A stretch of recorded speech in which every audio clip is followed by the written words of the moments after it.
Хотя сегодня не пятница 13, пятница, а дальше не перестаешь удивляться идеям компании Peugeot. Сейчас многие через свои мониторы хотят меня убить. По пассажирным фильтрам я ничего говорить не буду, потому что их уже вырезали давно до вас. Мечта для мазохиста. Строился я здесь по-королевски. Места над головой мне хватает, обзор отличный. В 2000 году французы этим выиграли. Эта машина всем понравилась за счет своего дизайна. Вот это я не понимаю, зачем это нужно было делать. Приветствую, ребят! Сегодня у нас бизнес-класс от компании Peugeot. Peugeot 607. Меня в некоторых комментах там парни просили снять 607, и так уже давно прошло, прошу прощения. Как только смог найти, так и снимаю. Потому что хотелось машину в хорошем состоянии, и хотелось именно серую. Серый металлик, потому что я помню, у меня у соседа был такой автомобиль. Правда, наша дорестовая 2003 года, а у него было 2006, тоже такой же серый металлик. Дизельный, на классном красивом лите. Машина была нализана, намыта. Всегда так блеск. Я прошу прощения, что наша машина не помыта, потому что она стояла под дождем. Потом, хотя сегодня не пятница 13, пятница 13 было позавчера, но мы ехали на съемку и спускало колесо. Пришлось кинуть сюда запаску. То есть приключения начались изначально. И сейчас у меня не очень много времени, чтобы ее загнать на мойку, снять для вас видео. Мне нарезали определенный промежуток времени, за который я должен снять этот обзор. Так что я не хочу отвлекаться. Если так посмотреть на автомобилестроение многих лет, то сейчас такая вот грязня идет за более низкие классы, потому что продавать нужно более дешевые машины, более низких классов, потому что премиум и бизнес-класс всегда дороже. То есть больше за B, C, D класс идет возня, но это понятно почему, потому что в основном эти машины все и покупают новыми.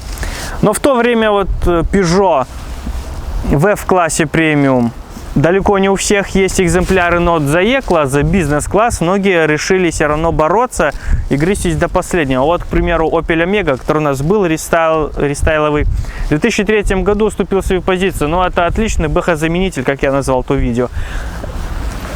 Там был дизельный двигатель от BMW и задний привод, то есть потрясающий БХ-заменитель.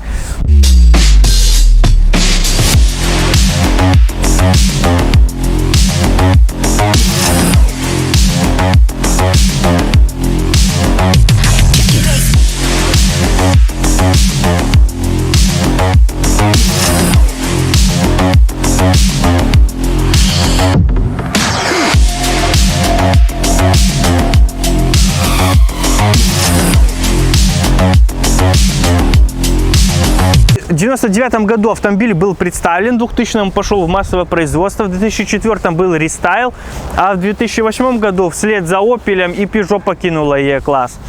Но в 2004 там рестайл был достаточно легкий, и внешне большинство, 99% людей не отличат рест от дореста, по большому счету, потому что фары, кардинальных изменений не было, и внешне это незаметно.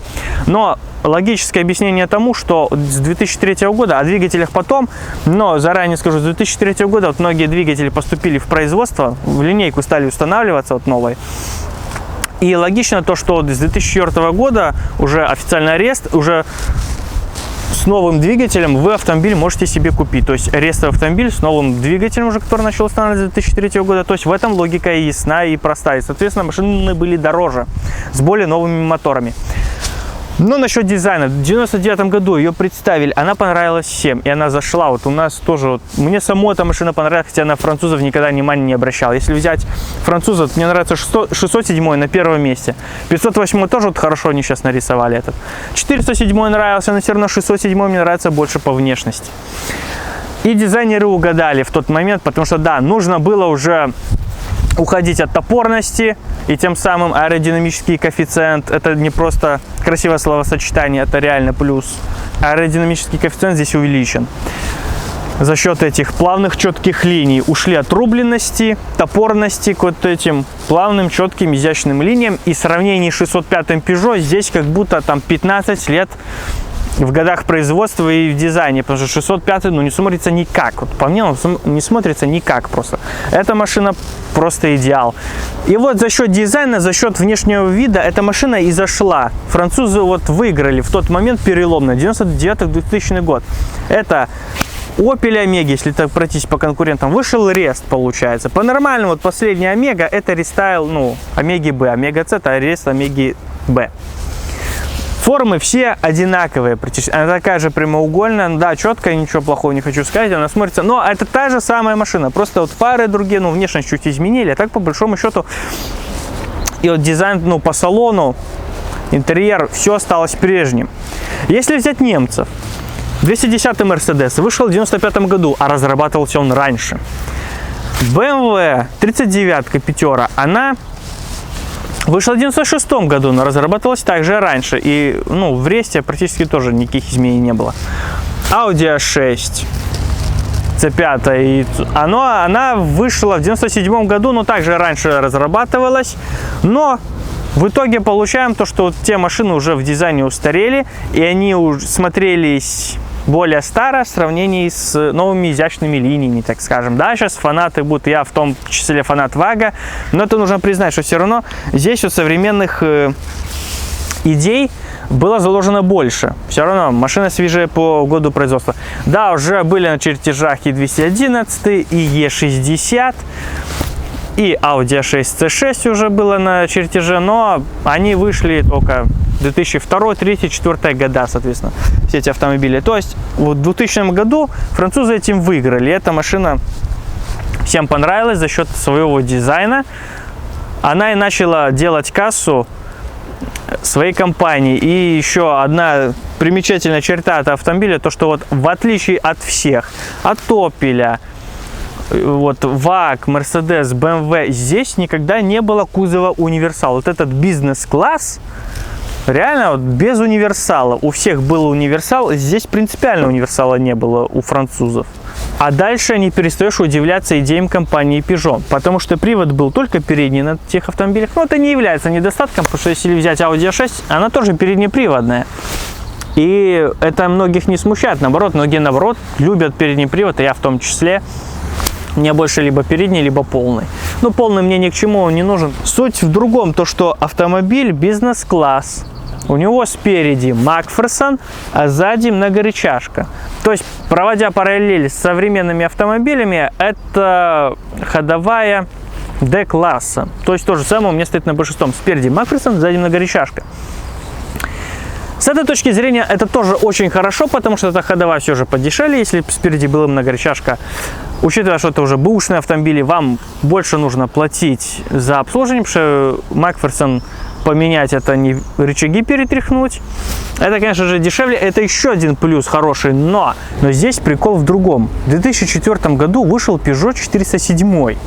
И в сравнении с 407 здесь ходовая гораздо проще, чем у D-класса 407 Peugeot. Да, вы сейчас скажете, разница между ними 4 года производства, много всяких идей новых воплотили в 407, но, ребят, у BMW, у Mercedes, у VAG никогда D-класс не переплевывал E-класс. В плане все равно ходовая будет либо такая же по конструкции, там может один рычаг там меньше, а идея, в принципе, и та же. А таких принципиальных идей не должно быть, потому что все равно D-класс он должен быть дешевле E-класса. Здесь получается наоборот. То есть если здесь копеечная Макферсон спереди стоит, то в 407 там спереди не только Макферсон, там хотя бы о 3 поперечных рычагах размечтаешься, потому что там вообще идея, ну, космическая на тот момент. Сзади тут многорычажка, а у 407 там как будто задний мост установили. Там балка металлическая, которая вся ходовая прикреплена. Это еще дороже, чем здесь. То есть с точки зрения ходовой эта машина более логична и привлекательнее к покупке, чем D-класс. Вот у Peugeot вышло так, что бизнес-класс и E-класс получается проще по конструкции, дешевле в эксплуатации, чем автомобиль D-класса в плане ходовой. Вот это я не понимаю, зачем это нужно было делать. По большому счету, если так хотелось, можно было в 2004 году выпустить на такой же мудреной ходовой 607 Peugeot, и это было бы логично. Самое главное, это, конечно, всех интересует цена. Какая цена за эти машины? Цена самой дешевой машины это 2700, машина 2001 года, 3.0 бензин. И там пробег по 400 тысяч километров, то есть мечта для мазохиста. Потом следующая идет 2950. Машина такой, знаете, светло-синего цвета, я не очень, вообще ненавижу этот цвет. Там тоже под 500 тысяч пробега, 2.2 дизель, то есть, ну, уже все, машина под проект, так скажем. Вот, но самые идеалы уже там тоже за 300 тысяч, но они якобы в идеале, классные, идеальные. Автомобили 7600, все 2.2, либо 2.0 дизеля. Вот, уже 7600, 7300, 7200, 7400, вот такие вот цены в основном. Уже 2006, там, 7 последних годов выпуска, в общем, автомобилей. То есть такой ценник, ну, примерно за 5-6, если вы будете искать, то рассчитывайте все равно 2 куска сюда вкинуть, даже не глядя, особенно с теперешними ценами на запчасти. Даже, может, больше 2 придется вам сюда вложить. Кажется мало, на самом деле не мало, деньги будут просто таять. Но в любой, в принципе, бэушный автомобиль за такие деньги придется топить. Больше 10% от стоимости покупки. По движкам здесь были бензины 2.0, 2.0 дизель, 2.2 бензин и дизель, соответственно, 2.7 V6 дизельный и 3-литровый бензиновый V6. У меня с иностранными не очень, поэтому название двигателя я себе выписал и буду вставлять по порядку, о чем буду говорить. 3-литровый бензиновый V6 обладает ременным ГРМ, то есть в этом плане можно сэкономить. По большому счету у него нет таких хронических болезней. Единственное, что болезнь это уже будет возраст и пробеги, вряд ли вы найдете живой, если вам интересно такой двигатель с таким автомобилем себе купить. Все проблемы в основном из-за качества топлива. Выходит достаточно быстро свечи и катушки. Сначала свечи, потом катушки уже подтягиваются. Стандартные проблемы, течи из-под клапанных крышек, из сальников каких-то. Вот. И самое главное то, что из-за плохого качества бензина лямбда-зонды быстро умирают, а их здесь 4. То есть либо глушить, либо менять. Но если вы их заглушите, у вас расход топлива уже возрастет. А расход топлива на 3-литровом V6 уже немал. И забегая вперед, хочу сказать, что вообще я такой автомобиль с V6 не покупал бы. Потому что автомобили только переднеприводные, полноприводного не было. Если брать немцев, допустим, даже Passat с более мощными двигателями уже устанавливали 4Motion, уже полный привод. Ну, Audi уже квадровая, это уже об этом говорить нету смысла. То есть даже в плане развесовки более грамотное исполнение. Здесь же только передний привод. И если вы покупаете автомобиль такой с V6, то есть у вас морда уже излишне нагружена, а задняя часть у вас легкая. То есть быстрее износ ходовой, все, то есть машина не рассчитана. Вернее, она рассчитана на это, там, да, другие амортизаторы, но все равно у вас развесовка кузова не идеальная в сравнении с там 4-цилиндровыми двигателями. 2.7 V6 дизель. ГРМ у него мудрёный уже. Ремени 2 цепи. К 150 тысячам цепи растягивались. Необходима замена. Лопался корпус термостата. Также писали, что есть износ масляного насоса. Из-за этого вероятность проворота вкладышей. Но это не поголовно у всех. Но все равно такая проблема присутствует. Плюс их тоже немало. Вернее, немного, их маловато на продаже, то есть тоже найти живой, ухоженный автомобиль с таким двигателем тоже проблематично. Все равно лучше предпочтение давать 2.2 и 2.0. Там бензин, дизель, кому интереснее. Хотя 3-литровый неплохо, но все же лучше 4-цилиндровые моторы. У нас 2.2 HDI 16 клоп DV12 T4. 133 лошадиные силы при 4000 оборотов, 315 крутящего с 2000 оборотов. Степень сжатия 18, 85 поршень, ход его 96. Получается по ГРМу здесь ремень и цепь на распредвалах. То есть как у ВАГа середины конца 90-х, начала нулевых. Такой же самый. И как обычно, ремень все меняет, процепь забивают, а цепь растягивается. В первых 2 года вообще эксплуатации таких моторов, когда они вышли с 2003 года. То же самое 2.7 вышли с 2003 года. И, соответственно, на рестовых машинах уже новые эти двигатели были доступны. Их можно было купить. Машины стоили, разумеется, дороже с такими моторами. И первых 2 года цепи растягивались. Поэтому не нужно забивать на это. По большому счету, все косяки связаны именно с топливной системой. Здесь топливная система Common Rail, то есть есть риск завоздушивания системы. Вот. Также плохим топливом ничего хорошего вы в машине не сделаете. Также здесь изменение геометрии впуска, Swift система называется, она управляется резиновой диафрагмой. Ну, резина это, соответственно, дубеет со временем, изнашивается и пропадает разрежение. Соответственно, турбина начинает передувать. Также был риск, что закисание форсунок ГБЦ. То же самое было у Mercedes на 2.2 CDI, тоже прилипали форсунки ГБЦ. И попросту их невозможно снять, их ломали. А так вот на 2.2 были течи топливной системы, проявлялись завоздушение топливной системы. Также демпфер коленвала, геометрия турбины не обладала большим ресурсом, то есть все это посредственно. Ну и были течи теплообменника. Расход по паспорту 9 город, 5,5 трасса. По факту, ну, где-то 10-11 будет жрать по городу, ну, в моем стиле вождения. Поэтому я сюда накидываю по трассе, ну, смотря сколько ехать. Если 90, может, она будет жрать 5,5. Я 90 не езжу, поэтому расход будет больше. По сажевым фильтрам я ничего говорить не буду, потому что их уже вырезали давно до вас. 2.0 HD, DV10 ATET. Демпфер коленвала первые года вот быстро изнашивался, нужно было менять. А так, в основном проблемы связаны с топливной системой именно. То есть электрический подкачивающий насос, который в байке установлен, не обладал большим ресурсом. Отказывал также регулятор давления топлива.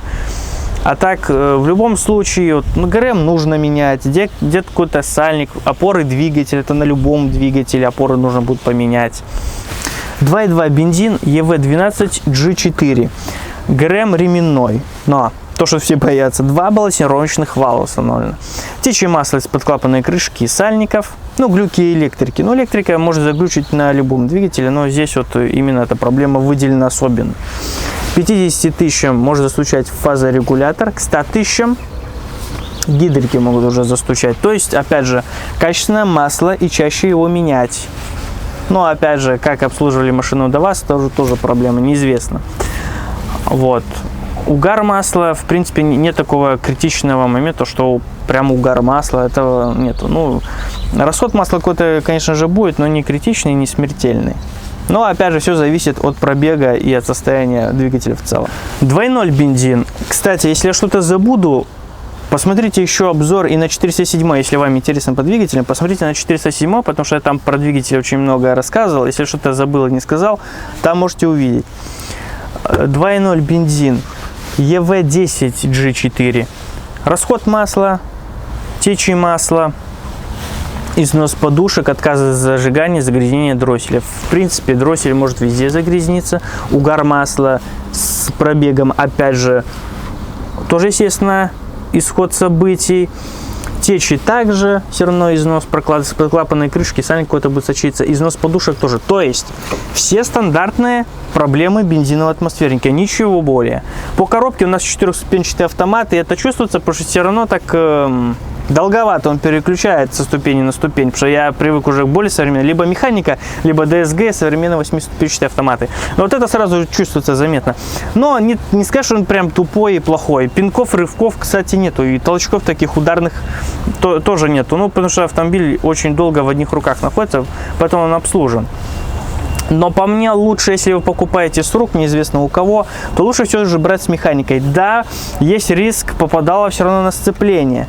Но все равно сцепление поменять дешевле, если вам придется автомат искать, а потом играться с электрикой, автомат, двигатель, как, то есть геморроя больше, чем тупо механически поменять комплект сцепления. Но решать опять же вам. По салону это бизнес-класс, и качество материалов очень хорошее.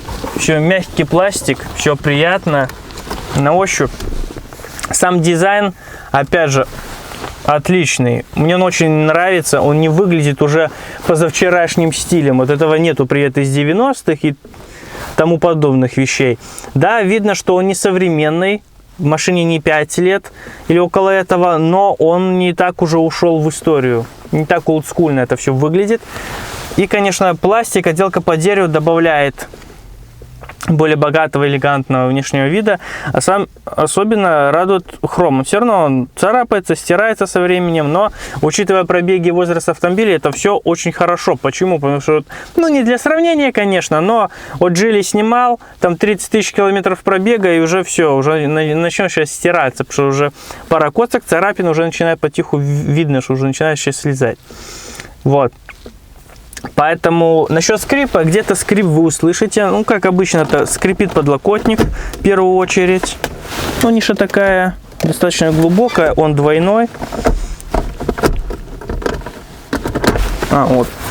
О, телефон еще заводской здесь установлен.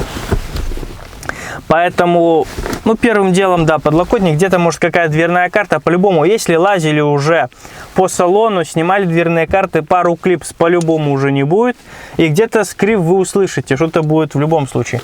Потолок перешит уже в черный, стойки также, мне это очень нравится, так весь черный салон, это очень хорошо. Отзыв из прошлого, это только вот ручки пассажиров белые остались, и вот в козырьках еще эти белые вставки, ну и сами крепления белые. А так уже все. Но все равно классно это все круто выглядит. Мультимедиа здесь, конечно, 20-летняя. На многих андроидах сейчас уже больше экрана, чем здесь. Мультимедиа цветная, но здесь цветовая гамма не богатая. Мультимедиа здесь на английском, ну, в принципе, минимально необходимая информация здесь есть, при желании можно разобраться. Что-то похожее, я не говорю, что один в один, прям то же самое, но что-то похожее было на Fiat Croma. Тоже небольшой экран, все на английском и тоже методом проб и ошибок разбирайся. Немного не классическое, но мне непривычно, это расположение аудиосистемы, потому что возле монитора всегда должны быть кнопки управления аудиосистемой, но здесь они смещены вниз, и я не сразу засек, даже вот взглядом не сразу это все поймал. Но аудиосистема управляется все вот здесь.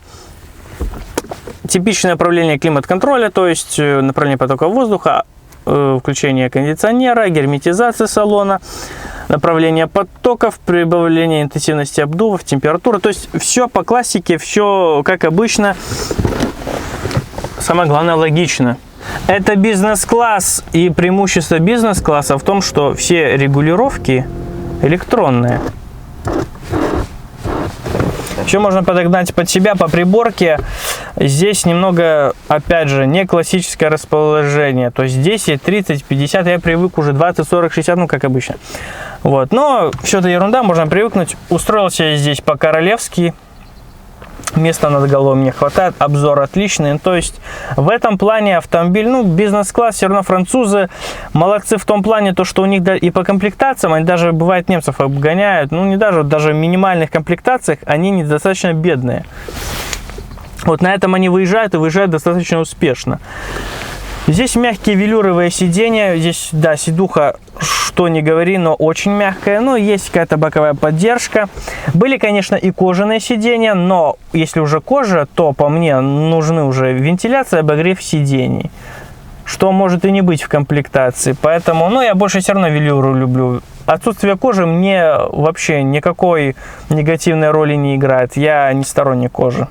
Задний диван даже более мягкий, чем переднее кресло.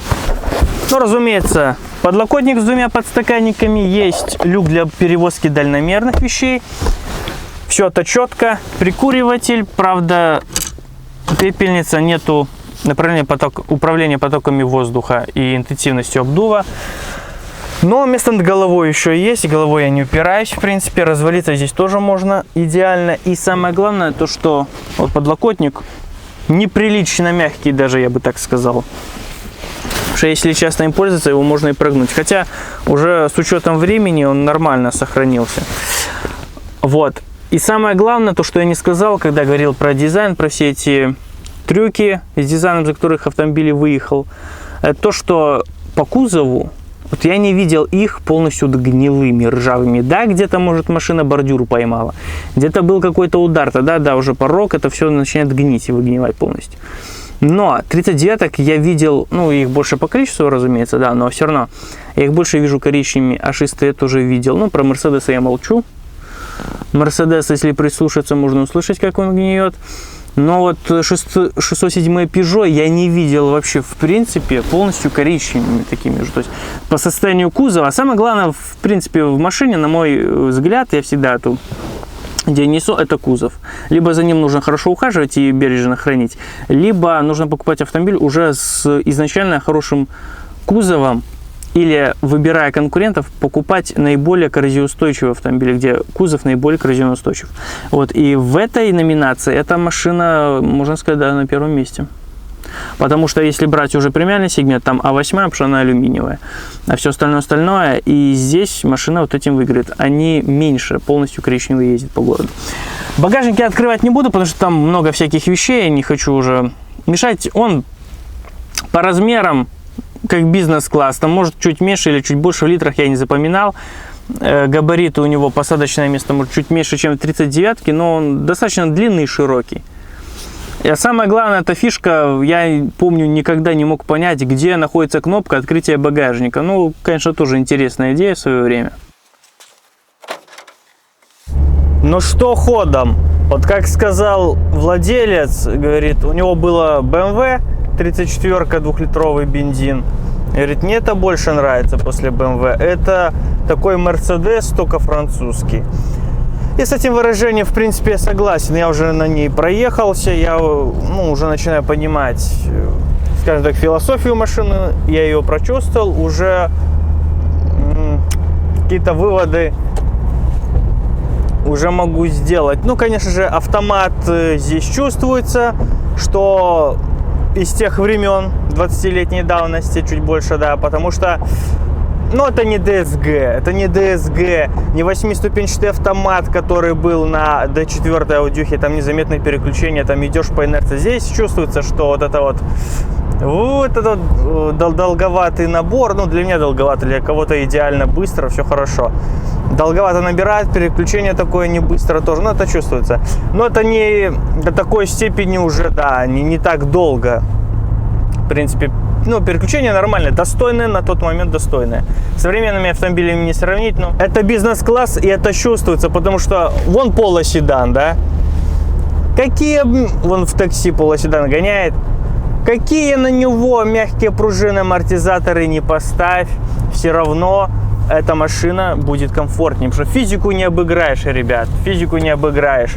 Все равно, вон та авоська D2, да, дорестовая, про которую салон перешивался, все, она уже на эсочных пружинах, ну вот видео снимали на эсочных пружинах, и она все равно мягче, комфортнее, чем вот такой вот будет полоседан на мягкой подвеске. И да, по повадкам это как Mercedes. Здесь нету такой резкости, ну как на BMW дерзкости. Вот, да, по поведению она больше Mercedes. Вот я топлю, она плавно набирает, уверенно, быстро. Разгон до 100 здесь, ребят, 8 секунд завода. А там уже в каком состоянии автомобиль находится у вас. Руль немного туговат, с рулевой рейкой немного надо поработать. А так, в принципе, ее не тянет, не мотает, ударов не было. То есть эта машина в хорошем техническом состоянии. Почему? Потому что она в одной семье уже находится почти 10 лет. Единственное, что с одного члена семьи на другого она переоформилась, но по факту она в одной семье почти 10 лет.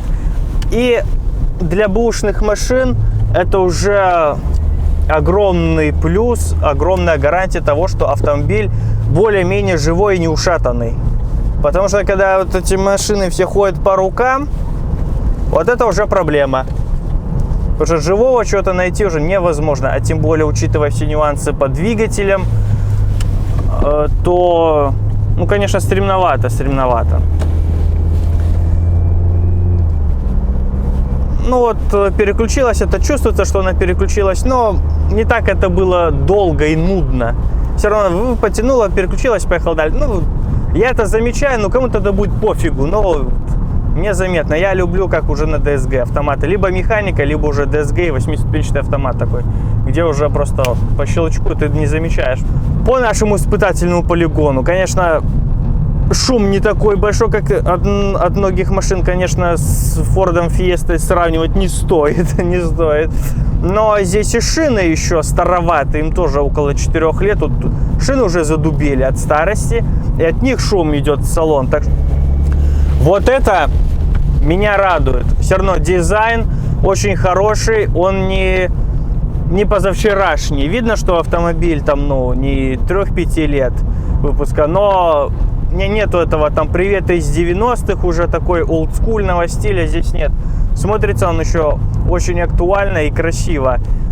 Ну и в целом автомобиль классно выглядит, за что и многие его и полюбили, в том числе и мне он нравится внешне. Вот помню, такой автомобиль был у соседа, и когда вот мне подписчики писали: сними 607 Peugeot, вот сосед у меня был точно такой же, серый, на дизеле. Вот я искал именно такую машину. Вот хотелось, ну, как будто на его машине проехаться, потому что тогда эта машина была 2006 года. Она была, ну, у него в 2011 году, то есть машине было там около 7 лет, 6-7 лет. Это было круто. Вот хотелось вот именно такую же попробовать. Вот. Всем недостаткам, там может быть для кого-то по движкам, чему есть докопаться, но я часто в своих видео говорю, что уже бэушные машины хороши тем, что многие болячки уже известно как решать. Уже много всяких способов изобрели. По динамике, конечно, может 8 секунд слегка она не покажет, но там 8 с чем-то, она до 100 разгонится. Идет она хорошо, до сотни набирает. И ну, бизнес-класс, что здесь докапываться? Многие сейчас из вас скажут, что какой нафиг бизнес-класс на переднем приводе? Бизнес-класс должен быть либо заднеприводный, либо полноприводный. Хочу сказать такую вещь, что, ну, во-первых, вот мой любимый ВАГ, А6 Audi, тоже многие переднеприводные будут. Если она не квадрова, то переднеприводная, это раз. Второе, многим это тупо не надо, в том числе и мне. Я езжу по городу, не езжу по пересеченке, по плохим дорогам, по бездорожью. Мне это не нужно попросту. Поэтому, ну, тоже я не вижу смысла в этом полном приводе. Задний он более опасный, все равно передний безопаснее. Вот. И плюс еще насчет привода, но и ощущений от автомобиля. При этом автомобиль вообще не чувствуется, какой он привод. То есть, если вот сейчас резко, ну, было бы, наверное, на механике, все равно автомат более жалко. Вот было бы на механике, сейчас первой с пробуксовки я сейчас тронулся бы, я бы там понял. Но здесь я плавно трогаюсь, хорошая шумоизоляция, хороший комфорт в автомобиле. Я сижу в развалочку, мне классно здесь ехать на ней. Вот. И машина не дает тебе вот понять, какой у нее привод. Она едет монотонно, спокойно, комфортно набирает по инерции, так недолго, не нудно, а нормально. И я вообще не понимаю, какой здесь привод. Задний нафиг, либо полный, либо передок ее тянет. Я знаю, что это передний привод. Но по ощущениям, если бы я не знал, ну не сразу это понятно. И для многих это не принципиальная черта.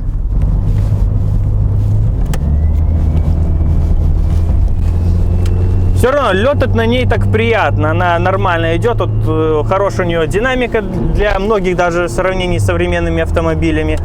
При более резком нажатии она крутит вот в 3-4 тысячи и без проблем спокойно ускоряется. То есть с точки зрения динамики, вот, шумоизоляции, таких потребительских качеств проблем, претензий нету.